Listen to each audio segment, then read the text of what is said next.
नमस्कार मित्रांनो, कसे आहेत सगळे? मी आहे कोमल आणि आज मी चालली आहे माझ्या आजीकडे. म्हटलं खूप दिवस झाले आई बाबाकडे गेले नाही, घरून जाता जाता चल म्हटलं मी पण येते. जाता जाता आम्ही आंबे घेतले आणि निघालो. बापरे, ऊन तर बघा वाजले फक्त 10 होते आणि ऊन इतकी भयानक होती, खूप जास्त. तर आज आम्ही पोहोचलो गावाला. गावाकडे बघू शकता तुम्ही किती स्पेस आहे. तर नागपुरात तुम्ही फक्त त्यांना भेटतच नाही इतकी स्पेस. तर अंदर गेली, अंदर होते बाबासोबत आणि हे आहे माझ्या गावाकडलं घर.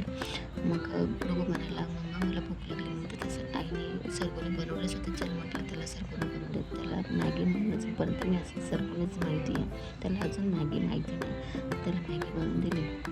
तुमच्याकडे मॅगीला काय म्हणजे सरगोणीला काय म्हणतात कमेंट करून मला नक्की सांगा. मग लागलं ते आम्हाला खूप मग चल म्हटलं आम्ही आमच्यासाठी तिखट सरगोणे बनवले. तिखट सरगोणे बनवून बाबा म्हणाले खूप दिवस झाले येत नाही असे, तर मग मटण आणते म्हणतात. मटण बनवलं. आई म्हणजे मी गरम गरम पोळ्या टाकते, तू जेवण वाढ म्हणून.